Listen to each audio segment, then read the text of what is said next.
ఓం మహాగణాధిపతయే నమః. ఓం గురుభ్యో నమః. ఓం శ్రీమాత్రే నమః. పరమేశ్వర స్వరూపమైనటువంటి జ్యోతిష, వాస్తు మరియు ఇతర అనేకమైనటువంటి శాస్త్రములను మనకు అందించినటువంటి మహర్షులకి నమస్కారం. హయగ్రీవ హయగ్రీవ హయగ్రీవేతి యో వదేత్ తస్స నిస్సరతే వాణి జహ్నుకన్యా ప్రవాహవత్. అరుణాం కరుణాతరంగితాక్షీం ధృతపాశాంకుశపుష్పబాణచాపాం అనిమాదిభిరావృతాం మయూకైః అహమిత్యేవ విభావయే భవానీం. శ్రీమాత్రే నమః.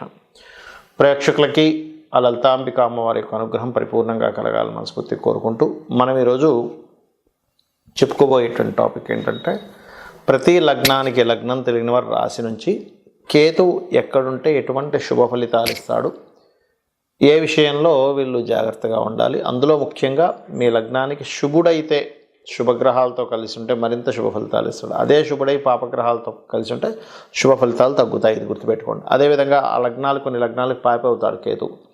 అలా అయి పాపగ్రహాలతో కలిసి ఉన్నప్పుడు మీకు పాప ఫలితాలు మరింత పెరుగుతాయి. శుభగ్రహాలతో కలిసి ఉంటే శుభ ఫలితాలు పెరుగుతాయి, పాప ఫలితాలు కొంచెం తగ్గుతాయి. ఇది ముఖ్యంగా ఫార్ములా. అయితే ఇందులో ఆ ఒక్క గ్రహమే కాకుండా మిగతా గ్రహాల యొక్క కాంబినేషన్ బట్టి ప్రతిదీ కూడా ఫలితం ఇస్తూ ఉంటుంది.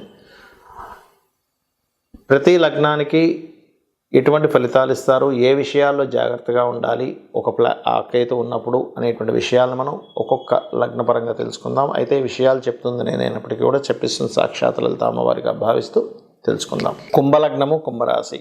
కుంభం వారికి కేతు పాపి, అలా అని పాప ఫలితాలే పూర్తిగా ఇవ్వాలని రూల్ లేదు. శుభగ్రహాలతో కనుక కలిసి ఉంటే శుభ ఫలితాలు కూడా ఇస్తాడు. ఇది గుర్తుపెట్టుకోండి. ఏ లగ్నానికైనా శుభుడైనా పాపైనా అది ఉండే కండిషన్ బట్టి ఉంటుంది. అయితే జనరల్గా చూసుకుంటే కుంభలగ్నానికి లగ్నంలో కనుక కేతు ఉన్నట్లయితే మీరు వ్యాపారాలు చేసేటప్పుడు కాస్త జాగ్రత్తగా ఉండాలి. శని మంగళవారాలు వ్యాపారాలు ప్రారంభించకూడదు కూడా గుర్తుపెట్టుకోండి. ఇక రెండవ స్థానంలో కనుక కేతు ఉన్నట్లయితే ప్రధానంగా మీరు ఇన్వెస్ట్మెంట్స్ చేసేటప్పుడు గురు మంగళవారాలు చూసుకోవాలి. ఇన్వెస్ట్మెంట్ చేసేటప్పుడు చూసి ఇన్వెస్ట్మెంట్స్ చేయాలి, ఏదైనా లాంగ్ టర్మ్ ఇన్వెస్ట్మెంట్స్ చేసేటప్పుడు. మూడో స్థానంలో కేతువు అన్నదమ్ములతో చిన్న మాట, అసలు సరదాగా అన్న మాట కూడా కొంత గొడవకి దారితీస్తుంది. కాబట్టి అన్నదమ్ములతో మాట్లాడేటప్పుడు కాస్త జాగ్రత్తగా ఉండాలి. నాలుగో స్థానంలో కేతువు ఎట్టి పరిస్థితుల్లో కూడా ప్రాపర్టీస్ తీసుకునేటప్పుడు శుక్ర మంగళవారాలు అవాయిడ్ చేయండి. మరియు దీంతోపాటు ఇక్కడ కుటుంబ సభ్యులు మీరు తీసుకునే ప్రాపర్టీ మూలంగా కొంత కుటుంబ సభ్యులతో చిన్న చిన్న డిస్ప్యూట్స్ వచ్చే ఛాన్సెస్ ఉంటాయి. అంటే వాళ్ళ పక్కనే తీసుకోవడం, వాళ్ళు ఏదో దాన్ని కొంచెం ఆక్రమించి ఏదో కట్టడం, ఇంకోళ్ళు తెలిసిన వాళ్ళు, ఇట్లాంటివి జరుగుతూ ఉంటాయి. పంచమ స్థానంలో కేతు ఉన్నట్లయితే మీరు మీ యొక్క సంతానానికి వీలునామా అంటూ ఉంటారు, అటువంటివి రాసే విషయంలో కాస్త చూసుకొని రాయాలి. లేనట్లయితే ఎక్కడో మళ్ళీ అది డిస్ప్యూట్స్గా మారుతూ ఉంటుంది. ఆరో స్థానంలో కేతువు ముఖ్యంగా మేనమామ వరుస వాళ్ళు కొంచెం స్పిరిచువల్గా ఉండడము, లేనట్లయితే మీరు నిత్యము చేసేటువంటి డైలీ లైఫ్ సంబంధించిన విషయంలో ప్రయాణాలు కావచ్చు, ఏదైనా కావచ్చు, ఎక్కడో తెలియని ఆటంకాలు ఏర్పడుతూ ఉంటాయి. కాకపోతే మీరు అమ్మవారి ఆరాధన కనుక రెగ్యులర్గా చేస్తున్నట్లయితే ఆటంకాలు పోతాయి. సప్తమ కేతువు ముఖ్యంగా జీవిత భాగస్వామి రాజకీయాల్లోకి వెళ్ళడానికి యోగం ఇస్తుంది అక్కడ. కాకపోతే కొన్ని ఈగో క్లాషెస్ వల్ల ఇద్దరి మధ్యనే చిన్న చిన్న డిస్ప్యూట్స్ వస్తూ ఉంటాయి. అష్టమ స్థాన కేతు అనేటువంటిది కుంభ లగ్నానికి తాతగారి ఆస్తికి సంబంధించిన విషయంలో, లోన్స్ తీసుకునేటువంటి విషయంలో, ఆస్తుల మీద బుధ మంగళవారాలు అవాయిడ్ చేయండి. తీసుకునేటప్పుడు క్యాలిక్యులేటివ్గా తీసుకోండి, లేనట్లయితే అనవసరంగా దాంట్లో ఇరుక్కోవడం జరుగుతూ ఉంటుంది. భాగ్యస్థానంలో అంటే 9వ స్థానంలో కనుక మీకు కేతు ఉన్నట్లయితే తండ్రి గారు, ముఖ్యంగా తండ్రి గారికి మరియు జీవిత భాగస్వామికి కొన్ని తెలియని చిన్న మిస్అండర్స్టాండింగ్స్ ఇస్తూ ఉంటుంది ఇక్కడ. లేనట్లయితే తండ్రి గారు ఏదైనా పెద్ద మొత్తంలో మనీ ట్రాన్స్ఫర్ చేసేటప్పుడు, లేకపోతే మీరు ఏదైనా పెద్ద మొత్తంలో మనీ ట్రాన్స్ఫర్ చేసేటప్పుడు కొంత జాగ్రత్తగా ఉండాలి. ఇదే కుంభలగ్నానికి దశమ స్థానంలో కేతు ఉన్నట్లయితే ప్రత్యేకంగా ఇక్కడ ఉద్యోగ సంబంధించిన విషయంలో సడన్ చేంజెస్ జరుగుతూ ఉంటాయి. లాభంలో ఉన్నప్పుడు సాఫ్ట్వేర్ రంగాల వారికి మంచిదే, కానీ 12వ స్థానంలో ఉన్నప్పుడు మాత్రం కేతువు కొంతమంది చూడండి, కొన్ని కంపెనీస్లో అదే కంపెనీని ఇన్వెస్ట్మెంట్స్ చేస్తూ ఉంటారు. సేమ్ కంపెనీలో ఇన్వెస్ట్మెంట్స్ చేయడం అనేటువంటిది వీళ్ళకి ఫ్యూచర్లో ఇబ్బందిని ఇస్తుంది. 12వ స్థానంలో కుంభలగ్నానికి కేతు ఉన్నట్లయితే ఇక మీరు చేయవలసిన దేవతారాధన విష్ణు ఆరాధన చేయండి అనే విధాలు బాగుంటుంది. చాలామందికి లగ్నం కానీ డేట్ ఆఫ్ బర్త్ కానీ తెలియదు. అలాంటప్పుడు కేతుగ్రహం యొక్క ప్రభావం ఎలా పడుతుంది అని చెప్పి తెలుసుకోవాలన్నప్పుడు కేతువు సహజంగానే ఆటంకాల కారకుడు. ఎందుకంటే ఆయనకు పనిపాటు లేదా మన జాతకంలో వచ్చి ఆయన ఆటంకాలు కలిగిస్తుంటారంటే కాదు. మనం చేసినటువంటి పూర్వజన్మల్లో చేసినటువంటి కర్మ ఏదైతే ఉందో అది ఆటంక రూపంలో కేతు రూపంలో వస్తుంది, గుర్తుపెట్టుకోండి. అంటే పూర్వజన్మల్లో మనం ఎవరికైనా కావాలని ఆటంకపరిచాం, వేరే వాళ్ళు పని చేసుకుని ఉంటే అప్పుడు ఏమవుతుందంటే అది ఆటంక రూపంలోకి వచ్చి ఇబ్బంది పెడుతుంది, గుర్తుపెట్టుకోండి.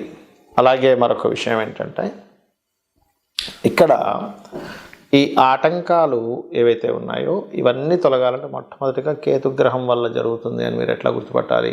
ప్రతిసారి ఆటంకం జరుగుతుంది, లేట్ అవుతుందా ఆటంకం అవుతుందా, రెండు రకాలు. ఇక్కడ లేట్ అవ్వడం ఈజ్ డిఫరెంట్, అప్పుడు శని ప్రభావం. కానీ ఆగిపోతుంది, స్ట్రక్ అయిపోతుంది. ఒక రూట్లో దగ్గరికి వెళ్తున్నారు, అక్కడ కంప్లీట్గా స్ట్రక్ అయిపోయింది, మళ్ళీ వెనక్కి తిరిగి రావాల్సి వచ్చింది అంటేనే కేతు. ఎందుకంటే రెట్రో ప్లానెట్స్ అంటారు వాటిని. అలాంటప్పుడు ముఖ్యంగా మీరు చేయవలసింది గణపతి ఆరాధన, ఉలవలు దానంగా ఇవ్వడం, ఇవి చేయాలి. మనకి ఈ కేతువు జన్మజాతకంలో మీకు ఉదాహరణకి మీకు అంటే ఫైనాన్షియల్గా ప్రతి దగ్గర ఇచ్చిన ప్రతి దగ్గర స్ట్రక్ అయిపోతుంది అన్నప్పుడు మీరు చేయవలసింది ఏమిటంటే గణపతిని తలుచుకొని మనీ ఇవ్వడం తీసుకోవడం చేస్తున్నాను మీ లైఫ్లో ఎప్పుడైనా. అంటే మీకు డేట్ ఆఫ్ బర్త్ ఉన్నా లేకపోయినా, ఎందుకంటే మీకు అక్కడ కేతు ప్రభావం ఆ రూపంలో ఉందని అర్థం చేసుకోవాలి. లేదంటే నేను ఎక్కడ ఏ ప్రాపర్టీ కొన్నా కూడా నాకు స్ట్రక్ అయిపోతుంది, అక్కడ ఆ ప్రాపర్టీ కొనడమే పేరుకు కానీ అసలు అది పెద్దగా ఎదుగుదల ఉండట్లేదు అంటే మీ పేరు మీద కొనకండి. ఎందుకంటే మీకు 4th హౌస్ కేతు ఎక్కడో పనిచేస్తున్నాడు అని అర్థం. ఏమి మాట్లాడినా అది లిటికేషన్ అవుతుంది అని అనుకుంటే కనుక అలాంటి సమయంలో ప్రత్యేకంగా కేతువు 3వ స్థానంలో ప్రభావం ఎక్కువ చూపిస్తున్నాడు.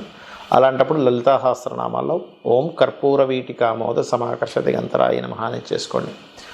అలా కాదండి మాకు అసలు వివాహ సంబంధించిన విషయాలు ఇదిగో ఇక్కడ దాకా వెళ్ళి సడన్గా అక్కడికి ఆగిపోతుంది అన్నప్పుడు మీరు గణపతి నామంతో పాటు లలితా సహస్రనామాల్లో ఓం కామేశబద్ధ మాంగళ్య సూత్రశోభిత కందరాయ నమః అని చేసుకోండి.